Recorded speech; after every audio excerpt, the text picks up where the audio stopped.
수일 후에 예수께서 다시 가버나움에 들어가시니 집에 계시다는 소문이 들린지라 많은 사람이 모여서 문 앞까지도 들어설 자리가 없게 되었는데, 예수께서 그들에게 도를 말씀하시더니 사람들이 한 중풍병자를 4사람에게 메워가지고 예수께로 올세, 무리들 때문에 예수께 데려갈 수 없으므로 그 계신 곳에 지붕을 뜯어 구멍을 내고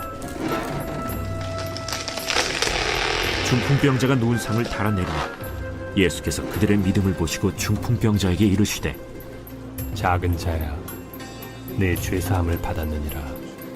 어떤 서기관들이 거기 앉아서 마음에 생각하기를, 이 사람이 어찌 이렇게 말하는가?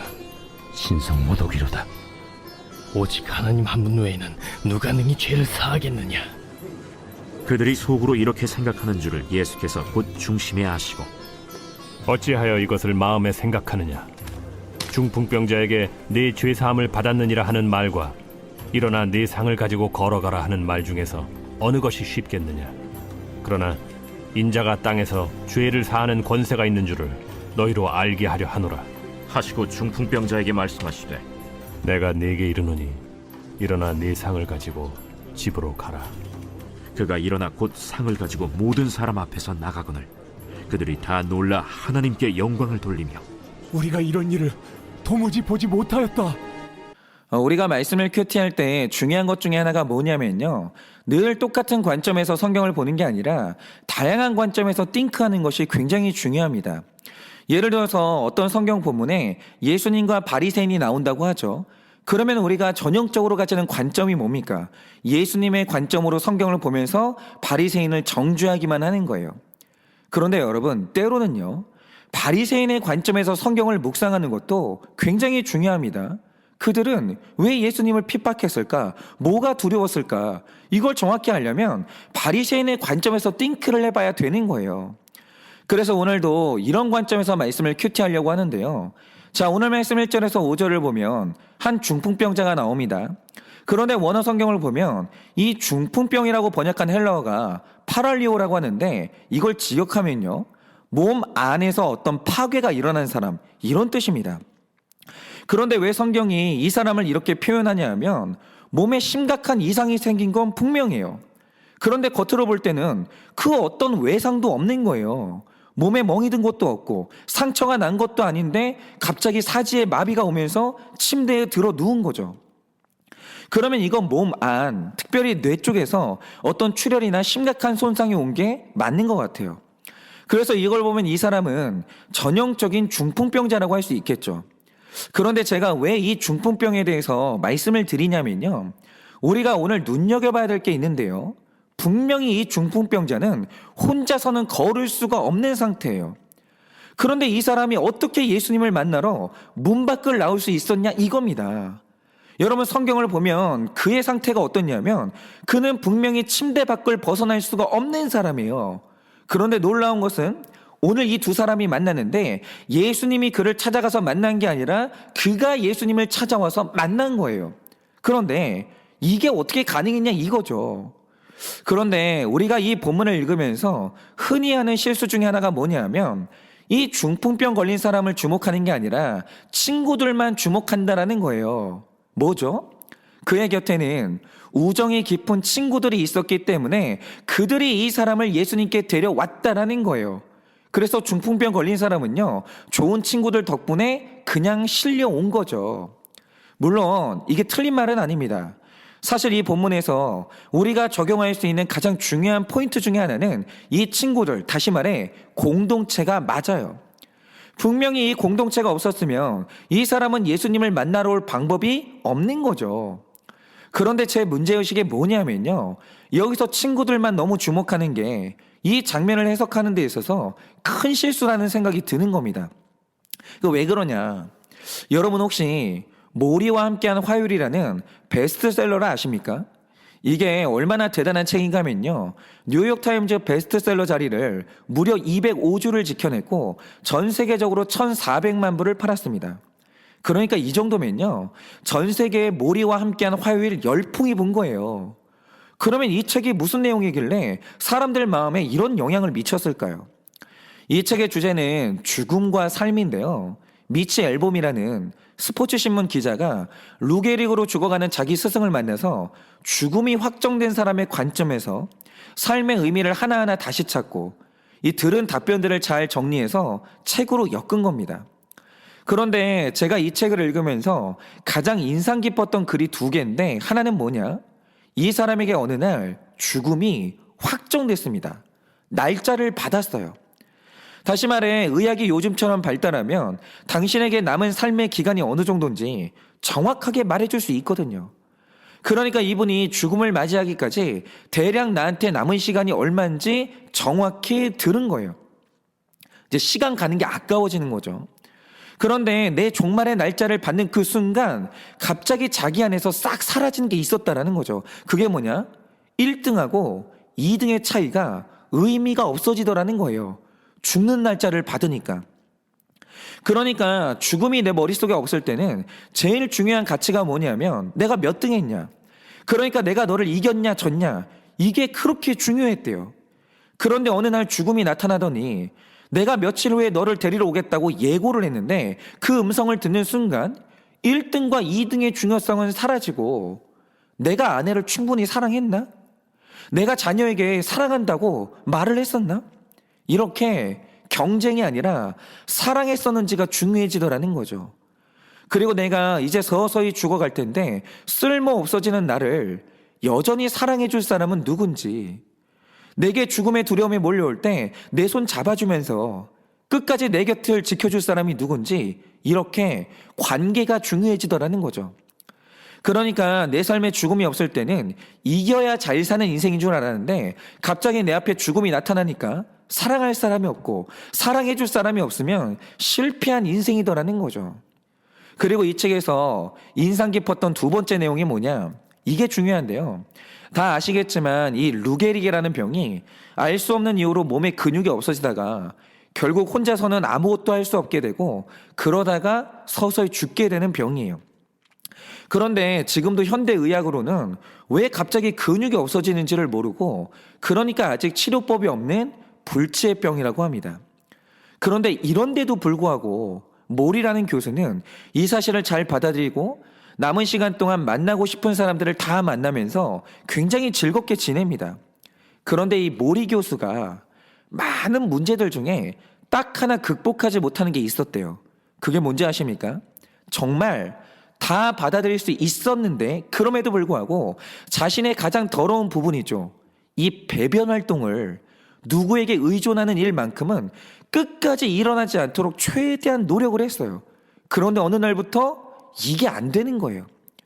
몸에 배변의 신호가 오면 당연히 늘 했던 것처럼 일어나서 바지를 내려야 되는데 일어나는 속도가 현저히 느려지고 변기까지 가는 속도도 너무 느리고 바지를 내리는데도 몇 번의 실수를 하게 되니까 그만 어느 날 바지에 실례를 하게 된 거예요.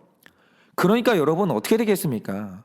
이제는 나 아닌 누군가가 자신의 바지를 벗겨주고 나조차도 더러운 내 배변을 다른 사람이 치우도록 부탁을 해야 되는 날이 온 거예요.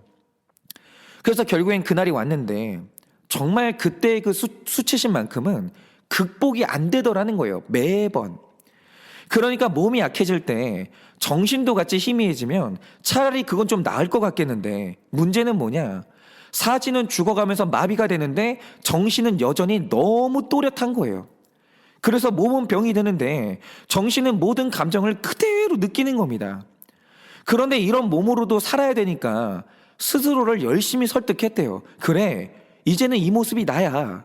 나는 이제 병들었고 예전의 내가 아니야. 받아들여야지.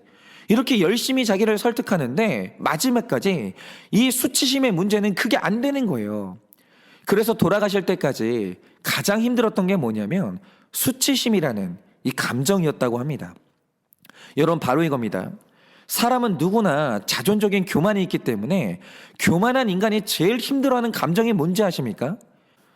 내 연약함이 드러나면서 수치심을 감당하는 게 정말 힘들어요. 여러분이 아시는지 모르겠지만 세상에서 가장 자존심이 센 사람들이 누군지 아십니까? 열등감을 느끼는 사람들입니다. 만약에 어떤 사람에게 학벌 열등감이 있다. 그러면요. 그 사람은 자기가 틀렸다는 거 죽어도 인정 못하고 나 이거 모릅니다 라는 말을 죽어도 못해요. 혀 깨물고 죽어도 아는 척을 하고 우겨야 되는 거예요. 예전에 2차 세계대전 때 실제로 있었던 일인데요. 유럽의 전쟁이 끝나면서 나치 당원들에 대한 전범 재판이 시작됐습니다. 그런데 이때 무슨 일이 있었냐? 어떤 여자 하나가 잡혀왔는데 유대인을 죽이는 서류에 이 여자의 사인이 있었던 거예요. 그래서 이 여자가 나치 협력자로 재판정에 잡혀왔고 이 서류에 써 있는 사인이 본인께 맞다는 게 확인이 되면 사형을 당하는 거예요. 그런데 여기서 중요한 진실이 뭐냐? 이 여자는 글을 몰라요. 그러니까 글을 읽을 수도 없고 쓸 수도 없는 사람이라서 이 서류의 사인은요, 다른 사람이 대신한 사인입니다. 이 여자가 쓴 게 아니에요. 그러니까 이 여자는 살 방법이 있었는데 이게 뭐냐면 판사 앞에서 저는 글을 읽을 줄도 모르고요. 쓸 줄도 모르는 사람입니다. 이 한마디만 하면 무죄로 풀려나는 거예요. 그런데 문제는 뭐냐? 이 여자가 학력에 대한 열등감이 굉장히 심각했던 거예요. 그래서 어떻게 했는지 아십니까? 자기가 글을 모른다는 사실을 끝까지 말을 안 했어요. 끝까지. 그래서 실제로 사형을 당합니다. 그런데 나중에 이 여자가 문맹이라는 사실이 밝혀지고 실제로 사인을 했던 당사자도 밝혀지는데 그러면 뭐합니까? 이미 사람이 죽었는데. 여러분 열등감이요. 이렇게 무서운 겁니다. 여러분 가난에 대한 열등감이 있는 사람은요. 누가 나를 불쌍하게 여긴다? 누구한테 도움을 받는다? 차라리 혀 깨물고 죽어요. 돈이 없어도 좋은 차를 사야 되고 돈이 없어도 비싼 옷은 입어야 되는 거예요. 그리고 세상에서 가장 도덕적인 사람이 누군지 아십니까? 죄책감이 있는 사람이에요. 자기가 죄인이라는 사실이 인정되지 않고 해결되지 않는 사람은 죽는 날까지 죄를 인정하지 못하고 오픈하지 못합니다. 날마다 도덕적인 척을 하는 거예요. 그런데 이렇게 살면 얼마나 힘들겠습니까? 여러분 이런 면에서 오늘 이 중풍병자를 보세요. 오늘 말씀을 보면 중풍병자가 예수님께 올 때 은밀하게 온 게 아니고요. 2절 말씀처럼 많은 사람들이 모여 있는데 그 한가운데로 찾아온 거예요. 그런데 여러분 언뜻 생각을 해보세요. 지금 모든 사람들에게 노출되는 내 현실이라는 게 굉장히 비참하거든요. 그래서 내가 등장하는 순간 사람들은 나를 불쌍하게 볼 게 뻔하고 어떤 사람들은 수군대길 저 사람의 부모는 무슨 죄를 지었고 저 사람에게는 무슨 죄가 있어서 저리 됐누 이러면서 5만 가지 소문이 날 게 뻔해요. 수군수군 되는 거죠. 그런데 여러분 이게 얼마나 자존심 상하는 일입니까? 몸에 중풍병이 걸린 거지 정신이 중풍병에 걸린 게 아니에요. 그러니까 자존심이 세고 내 현재가 열등감으로 자리 잡은 사람은요 절대로 이런 식으로 자기를 노출하지 않아요. 최대한 자기를 가립니다. 그리고 이 당시만 해도 중풍병에 걸렸다는 건 죄 때문에 받은 저주라고 다들 그렇게 생각했는데 이런 사람이 그 보수적인 유대 사회에서 그것도 사람들이 다 보는 앞에서 내 죄를 용서해달라고 인정하는 게 있을 수 있는 일인 줄 아십니까? 그거는 불가능해요. 여러분 오늘 말씀에 나오는 이 친구들이 어떤 말로 설득을 해도요 본인이 자기 수치심을 이겨내지 못하잖아요. 그러면 죽었다 깨어나도 자기 상태를 오픈할 수가 없고 그러면 예수님께 못 가는 거예요. 그러니까 저는 지금도 각 가정의 상황을 알고 있는 일들이 굉장히 많거든요. 그런데 문제로 고통받는 당사자들을 아직도 만나지 못하는 사람들이 많아요. 이유가 뭐냐? 그분들이 수치심을 감당하기 못하기 때문에 저한테 와서 오픈하지 못하고 상담하지를 못하는 거예요. 그런 사람이 얼마나 많은지 아십니까? 그냥 침대에 누워서 혀 깨물고 죽고 마는 거예요. 그런데 오늘 이 친구들이 어떻게 중풍병자를 여기까지 데려왔겠습니까? 여러분 잘 보세요. 이 사람이 병 낫기를 위해서 안 해본 일이 있었겠습니까? 없어요. 먹을 수 있는 건 다 먹었고 갈 수 있는 곳은 다 가서 진료를 해봤을 거라는 거죠. 그런데 치료가 안 된 거예요. 그래서 단순히 병 나는 게 목적이었으면 이 정도의 모험은 하지 않았을 겁니다. 그런데 이런 그가 왜 수치를 무릅쓰고 침대에 누운 그 모습 그대로 예수님을 찾아왔겠습니까? 이 사람도 침대에 누워있을 때 소문에 소문을 거쳐서 예수님의 메시지를 들었을 텐데 이 메시지 속에서 병 낫는다는 말이 아니라 회개해야 된다는 말씀이 들린 거예요. 그리고 죄인을 부르실 때 이게 자기를 부르는 소리로 들린 겁니다. 그런데 이게 아니고서는 자기 수치를 다 오픈하는 오늘의 장면은 설명이 안 돼요. 그러니까 지금 이 사람은요, 병 낫기를 위해서 여기 온 게 아니고요, 구원받으려고 온 거예요. 여러분, 바로 이겁니다. 내가 죄인이라는 게 100% 인정되고 구원이 너무 급한 사람은요, 교양과 수치심이 아무 쓸데가 없어지는 거예요. 그러니까 등 따시고 배부를 때나 찬밥 더운 밥 가리는 거지, 일단 배고프면 밥이면 되는 거예요. 다른 게 없어지는 거죠. 마찬가지로 내가 100% 죄인이고 그래서 지옥 가게 생겼는데 그런 사람에게 교양이 무슨 소용이고 자존심이 무슨 소용입니까? 그냥 매달리는 거예요. 말씀이 들리면 그렇게 되는 겁니다. 그런데 아직도 죄 고백할 때 자존심이 상하고 오픈이 안 되는 이유가 뭐냐면 100% 지옥 갈 자기 죄가 안 보이고 말씀이 안 들리는 거예요. 그런데 제가 오늘 말씀의 사건을 놓고 이렇게 말할 수 있는 근거가 뭐겠습니까? 예수님이 중풍병자를 만났을 때 하신 말씀이 뭐죠? 5절을 보면 작은 자야 내 병이 나았다라고 하지 않으시고 네 죄가 사함을 받았다라고 하셨다고요. 그런데 이 말씀을 왜 하셨겠습니까? 중풍병자가 원한 게 그거였거든요. 그는 용서받기를 원했고 구원받기를 원했던 거예요. 그래서 여기를 온 겁니다. 그런데 병 나는 게 아니고 구원을 바라는 사람은 오늘 말씀의 중풍병 환자처럼 100% 응답을 받는 거예요. 정확한 기도를 하면 정확한 응답이 오는 겁니다. 반면에 우리가 기도 열심히 하고 신앙생활을 열심히 하는데 응답도 없고 예수님을 못 만나는 이유가 뭐겠습니까? 우리는 날마다 구원이 아니라 병 낫기를 바라거든요. 그리고 그놈의 자존심을 버려야 예수님을 만나는데 늘 우리가 기도하는 게 뭡니까? 하나님, 자존심 너무 상해요. 돈 좀 주세요. 하나님, 자존심 안 상하게 우리 자녀 합격 좀 시켜주세요. 안 믿는 친척들 앞에서 자존심 좀 안 상하게 집 좀 넓혀달라고, 이렇게 온통 내 자존심 세워달라고, 그래서 바라고 구하는 기복적인 기도만 하는 거예요. 자존심이 죽어야 예수님을 만나는데, 그러니 여러분, 이런 기도가 응답을 받겠습니까? 제가 구속사적인 가치관을 제 목회 철학으로 삼은 이유가 뭔지 아십니까? 제가 지난 교회에서 우리 동역자들과 나눔을 했던 날이 생각이 나는데요. 여러분, 보통 목사들은 만나서 나눔을 하면 무슨 이야기를 하는지 아십니까? 다른 분들은 안 그럴 수 있겠지만 최소한 저는 신앙물을 먹어서 바리새인적인 모습이 있었기 때문에 제 속마음을 다 보여준다는 건 있을 수가 없는 일이고요. 은근히 성경 이야기를 하면서 서로 지식 대결을 하는 걸 그렇게 좋아했습니다. 그래서 저는 늘 그렇게 교양 있는 이야기, 경쟁하는 이야기, 이런 이야기만 하고 살았는데 처음 죄를 고백하는 교회에 가서 나눔을 했거든요.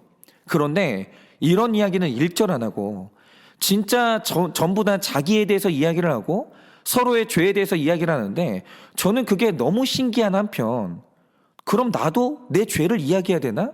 이런 생각을 하니까 이게 너무 두렵더라고요.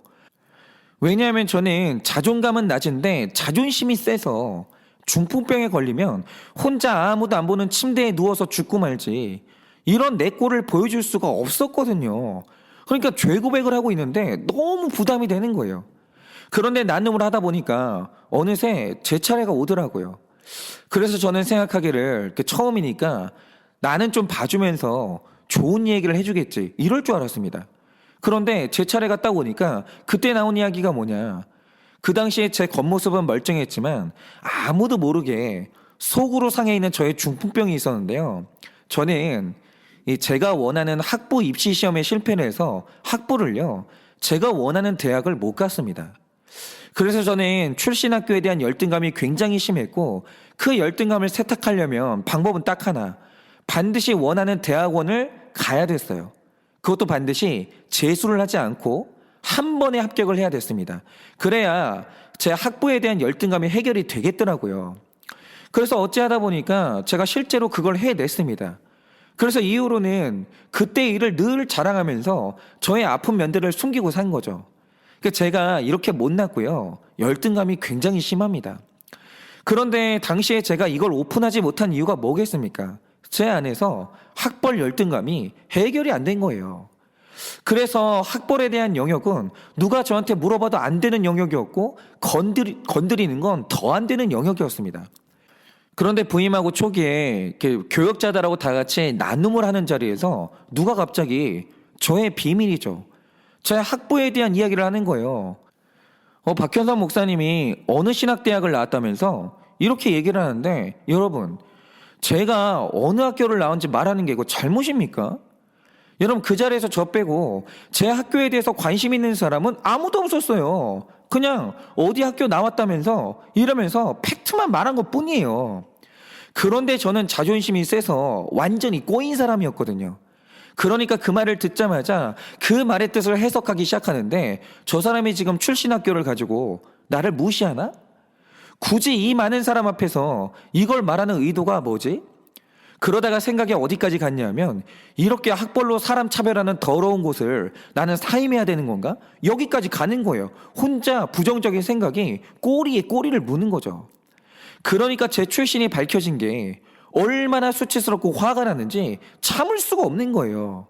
그런데 이게 너무 웃기는 게요, 거기서 생각이 많고 열받은 사람은 저 혼자였고요, 다들 아무 생각 없이 재밌게 나눔하고 있었거든요. 그러니까 이 열등감이 심한 사람은요, 누가 고난을 주는 게 아니라 자기가 자기를 혼자 괴롭히는 거예요. 세상은 멀쩡한데 자기 혼자 세상이 무너지는 겁니다. 얼마나 괴로워요. 그런데 제가 또 교양은 있어서 그 현장에서는 저의 분노를 어찌어찌 참았어요. 그런데 문제는 시간이 지나도 이 수치심이 해결이 안 되는 거예요. 그래서 부글부글 하다가 결국 참지 못하고 제 선임 목사님한테 항의를 한 거죠. 아니, 사람들 앞에서 공개적으로 내 학교를 거론한 의도가 뭐며, 혹시 이거 출신 가지고 사람 차별한 거 아니냐고. 내가 참 이 교회를 좋아했는데 이런 곳이었다면 나는 여기서 사역을 못한다고 하면서 정말 난리를 친 거예요, 혼자서. 그리고 다 쏟아낸 다음에 너무 열받아가지고 씩씩대고 있는데, 이게 또 쏟아내고 나니까요, 걱정이 되더라고요. 이거 당장 갈 데도 없는데 참을 걸 그랬나? 혹시 진짜 그만두라고 하면 어쩌나?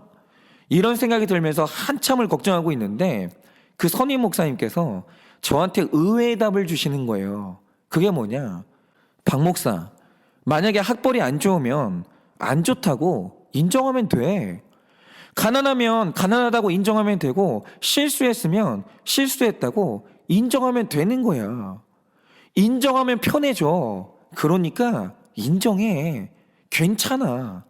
그러는데요, 제가 인생에서 수많은 말을 들었지만 이 인정하라는 말이 너무 중요한 게요, 제가 이 말을 듣고 나서부터 나를 인정하기 시작했거든요. 그런데 인정을 하니까 마음의 괴로움이 절반 이상이 사라지는 거예요. 사람이 인정을 안 하니까 힘든 거지, 인정하기 시작하니까 인생이 너무 편해지더라고요. 여러분, 제가 죄인이 맞잖아요. 저 학벌이 부족한 사람 맞습니다. 저는 작은 교회 목사가 맞아요. 인정하면 너무 편해져요. 인정 안 하니까 힘이 든 거죠. 여러분, 이 세상에 예수님이 치유하지 못할 병이 없고 용서하지 못할 죄가 없어요. 그런데도 불구하고 왜 사람들이 예수님을 만나지 못하고 죽어갈까요? 만약 오늘 말씀에 나오는 중풍병자가 자신의 현실을 인정하지 못했고 죄인됨을 인정하지 못했으면 예수님께 오지는 못했을 거예요. 그런데 자존심은 지켰겠죠. 그러나 혼자 침대에서 그렇게 죽어갔을 겁니다. 그러니까 우리가 지옥에 가는 이유가 뭐냐면, 단순히 죄인이라서 지옥 가는 게 아니라 죄인인 걸 인정하지 못하니까 지옥을 가는 거예요. 그런데 죄인이 천국 가서 편해지는 이유가 뭐냐면, 죄인인 걸 인정해서 예수님 만나니까 편해지는 거예요. 제가 얼마 전에 더 컴퍼니 맨이라는 이 영화의 줄거리를 보게 됐는데요, 이 사람이 잘 나가는 세일즈맨이었다가 하루아침에 부서가 정리되면서 실직을 했습니다. 그런데 어중간한 나이에 실직을 해서 똑같은 직급에 똑같은 연봉으로 다시 일자리를 구하는 게 불가능한 거예요. 그러면 이제 자기 현실을 인정하고 조건을 낮추거나 이제 다른 일을 구하면 편해지거든요. 그런데 이 사람이 그때부터 인생이 막 힘들어지는 거예요. 이유가 뭔지 아십니까? 누가 어떤 일을 제안하는데 그러면 나오는 반응이 뭐냐? 나는 이런 일을 할 사람이 아니라는 거예요. 내가 누군데 이런 일을 하냐라는 거죠. 내가 마음만 먹으면 다시 일자리를 구할 수 있다고 하면서 인정을 안 하는 겁니다. 그런데 자기가 인정을 안 하니까 자기 자신도 힘들지만 온 가족이 너무 힘들어지는 거예요. 그러자 어느 날 모든 걸 내려놓고 자기를 인정해요. 그리고 어떤 일자리라도 주시면 열심히 일하겠다고 자기 주제를 다 인정하고 겸손해지니까 그때부터 편해지고 일이 풀리기를 시작하는 거예요. 여러분, 못 배웠습니까? 그러면 나 배운 게 부족하니까 좀 알려달라고 인정하면 편하게 살 수 있는 거예요. 죄 지었으면 내가 죄인이라고 인정하면 되는 거고, 가난하면 가난하다고 인정하면 되는 거예요. 그런데 그게 왜 죄냐고, 내가 무슨 잘못했냐고 하면서 인정을 못하니까 회개가 안 되고, 그러니까 내 안에 중풍병이 심해지는 겁니다. 여러분, 오늘 이 중풍병자처럼 내 현실을 인정하면서 주님께 나아가고 인정해야 될 여러분의 중풍병은 뭡니까? 그 교양과 수치심이 지금 우리로 하여금 예수님께 가는 길을 막고 있는데, 수치심을 다 내려놓고 내가 오늘 드러내야 될 나의 치부는 뭐가 있습니까? 여러분, 내 안에 모든 부족한 것들을 다 인정하세요. 그러면 하나님께서 용서하시고 품어주시고 예수님을 만나는 거예요. 여러분, 인정하는 사람은요, 그 누구라도 어떤 죄라도 예수님께 거절당하지 않습니다. 그러니 이 시간 자존심을 좀 꺾으시고 변명하는 것을 그치세요. 포장하지 마십시오. 그때 열린 마음으로 오신 예수님이 여러분을 일으켜 세워주시고 여러분의 삶을 다시 회복시켜 주실 것을 믿습니다. 기도하겠습니다. 하나님, 지금 모든 사람들 안에는 오늘도 나로 하여금 예수님을 만나지 못하게 막고 있는 심각한 중풍병들이 다 있습니다. 그런데 오늘 말씀에 나오는 중풍병자는 나한테 그런 병이 있다는 것을 인정했고, 이런 나를 고치실 분은 예수님밖에 없다라고, 나는 죄인이기 때문에 예수님이 나를 용서해 주셔야 된다라고, 이 모든 것을 인정하면서 사람들 앞에 자신을 오픈했고 주님께 나아왔습니다. 그래서 결국 그는 그의 소원대로 고침을 받고 구원을 받았습니다.